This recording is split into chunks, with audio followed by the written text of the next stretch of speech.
નમસ્કાર. અમારે સદાયને માટે આદરણીય, અમારા વંદનીય એવા પેન્શનર મિત્રો, નિવૃત્ત કર્મચારી મિત્રો, ભાઈઓ તથા બહેનો, સ્વાગત છે આપ સૌનું આપણી આ યુટ્યુબ ચેનલ ભાવેશ મકવાણા ન્યૂઝમાં. તો પેન્શનર મિત્રો, આજ સાંજના પેન્શન સમાચારમાં આપણે વાત કરીશું નિવૃત્ત પેન્શનરો અને સરકારી કર્મચારીઓ માટે આજરોજ તારીખ 21/6/2026ની સાંજે 8:15 આવી છે એક મહત્વની માહિતી. તો પેન્શનર મિત્રો, શું છે આ મહત્વની માહિતી તે જાણવા માટે આજના વિડીયોમાં અંત સુધી બન્યા રહેજો અને બધી જ માહિતી વ્યવસ્થિત રીતે સમજી લેજો. અને હા, વિડીયો શરૂ કરતાં પહેલાં એક નાનકડી એવી વિનંતી પણ છે કે હજી સુધી જો અમારી આ ચેનલ તમે સબસ્ક્રાઈબ ન કરી હોય અને જો તમે એક પેન્શનર હો તો આપણી આ ચેનલ અત્યારે જ સબસ્ક્રાઈબ કરી લેજો, કારણ કે આપણી આ ચેનલમાં તમને રોજે રોજ આવી જ નવી નવી માહિતીઓના વિડીયો જોવા મળવાના છે. તો શરૂ કરીએ આજનો આ વિડીયો. તો સૌથી પહેલાં વાત કરીએ તો કેન્દ્ર સરકાર વર્ષમાં 2 વાર પેન્શનરો માટે મોંઘવારી ભથ્થું અને મોંઘવારી રાહતની જાહેરાત કરે છે. તો જાન્યુઆરી 2026 માટે ડીએ અને ડીઆરમાં 2% વધારો કરવામાં આવ્યો હતો, જેનાથી કુલ 60%નું મોંઘવારી ભથ્થું છે તે વધી ગયું હતું. અને હવે સરકાર સપ્ટેમ્બરમાં ડીએ વધારાની જાહેરાત કરે તેવી પણ શક્યતા છે. વિગતવાર વાત કરીએ તો વિવિધ કર્મચારી સંગઠનો, અધિકારીઓ અને પેન્શનરો માટે 8મા પગાર પંચને મેમોરેન્ડમ અને સૂચનો સુપરત કરવાની અંતિમ તારીખ 15 જૂન 2026ના રોજ સમાપ્ત થઈ ગઈ છે. તો આ મહત્વપૂર્ણ તબક્કો પૂર્ણ થતાં હવે બધાનું ધ્યાન મોંઘવારી ભથ્થા એટલે કે ડીએની જાહેરાત પર કેન્દ્રિત છે. તો એવું માનવામાં આવે છે કે ડીએ સપ્ટેમ્બરમાં જાહેર કરવામાં આવશે દોસ્તો. તો 8મા પગાર પંચે તેની સત્તાવાર વેબસાઇટ દ્વારા સરકારી કર્મચારીઓ અને પેન્શનરો પાસેથી પગાર ભથ્થા અને પેન્શન માળખા અંગે સૂચનો માંગ્યા હતા. તો ઓલ ઇન્ડિયા એનપીએસ એમ્પ્લોઈઝ ફેડરેશનના પ્રમુખ મનજીતસિંહ પટેલના જણાવ્યા અનુસાર કમિશને હિસ્સેદારો સાથે પરામર્શ માટે એક મોટો તબક્કો પૂર્ણ કર્યો છે.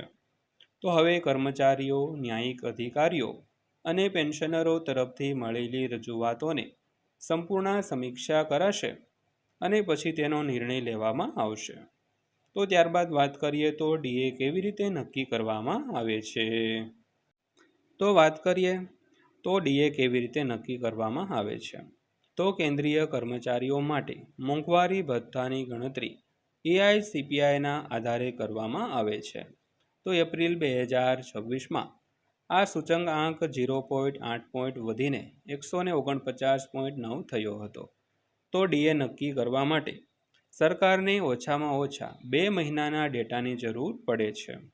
તો જુલાઈ-ડિસેમ્બર સમયગાળા માટે ડીએ ફક્ત જુલાઈના ડેટાને આધારે નક્કી નથી કરી શકાતો. તેની સાથે સરકારે હવે 2 થી 3 મહિનાના સરેરાશ ડેટાને આધારે નિર્ણય લેવો પડશે. તો ખાસ કરીને પેન્શનરો હોય કે સરકારી કર્મચારીઓ, બધા માટે ડીએડીઆર નક્કી કરવા માટે જે આખા વર્ષનો જે એઆઈસીપીઆઈ ડેટાની સરેરાશ હોય તેને ખાસ કરીને ધ્યાનમાં લેવામાં આવતી હોય છે. ત્યારબાદ વાત કરીએ તો કમિશન પાસે 10 મહિનાનો સમય છે. તો 8મા પગાર પંચ પાસે હવે તેની અંતિમ અહેવાલ તૈયાર કરવા માટે 10 મહિનાનો સમય બાકી છે અને જે સ્પષ્ટ કરે છે કે કર્મચારીઓના પગાર અને ભથ્થામાં મોટા સુધારા માટે કાઉન્ટડાઉન શરૂ થઈ ગયું છે દોસ્તો. તો ત્યારબાદ વાત કરીએ તો કર્મચારીઓની મુખ્ય માંગણીઓ વિશે. તો કેન્દ્રીય કર્મચારી સંગઠનો અને યુનિયનોએ તેમના મેમોરેન્ડમમાં મુખ્યત્વે નીચેની માંગણીઓ પર ભાર મૂક્યો છે. તો સૌથી પહેલાં ફિટમેન્ટ ફેક્ટર વધારવો જોઈએ. ત્યારબાદ લઘુત્તમ મૂળભૂત પગારમાં મોટો વધારો થવો જોઈએ. ત્યારબાદ જૂની પેન્શન યોજના એટલે કે ઓપીએસ ઓલ્ડ પેન્શન સ્કીમને પુનઃસ્થાપિત કરવી જોઈએ અથવા તો એનપીએસ યુપીએસની સમીક્ષા કરવી જોઈએ. ત્યારબાદ એચઆરએ, રિસ્ક પે, બોનસ, રજાના લાભો અને અન્ય સેવા સંબંધિત સુધારાઓમાં છે તે સુધારો કરવો જોઈએ દોસ્તો. તો દોસ્તો, આ હતી આજની માહિતી જે દરેક પેન્શનરોના મોંઘવારી ભથ્થા અને 8મા પગાર પંચને લઈને અગત્યની હતી, જે આજે સાંજે 8:15 જાહેર કરવામાં આવી હતી. તો વિડીયો અંત સુધી જોયો તે બદલ આપનો દિલથી આભાર. વિડીયો પસંદ આવ્યો હોય, માહિતી સારી લાગી હોય તો વિડીયોને એક લાઇક કરજો અને રોજે રોજ આવી જ માહિતીઓ જોવા માંગતા હો તો આપણી આ ચેનલ પણ સબસ્ક્રાઈબ કરી લેજો। તો ફરીવાર પાછા મળીશું એક નવા વિડીયો સાથે, નવી માહિતી સાથે। ત્યાં સુધી સૌને જય હિન્દ, વંદે માતરમ।